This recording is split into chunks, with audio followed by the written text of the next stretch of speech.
You ask Tiger to solve. This deals with linear equations with one unknown. The final result is n equals 8. Let's solve it step by step. Simplify the expression.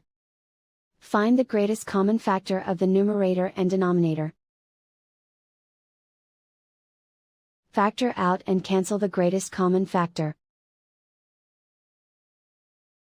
Swap sides. Isolate the n. Multiply both sides by 5. Group like terms. Multiply the coefficients. Simplify the fraction. Multiply the fractions. Simplify the arithmetic.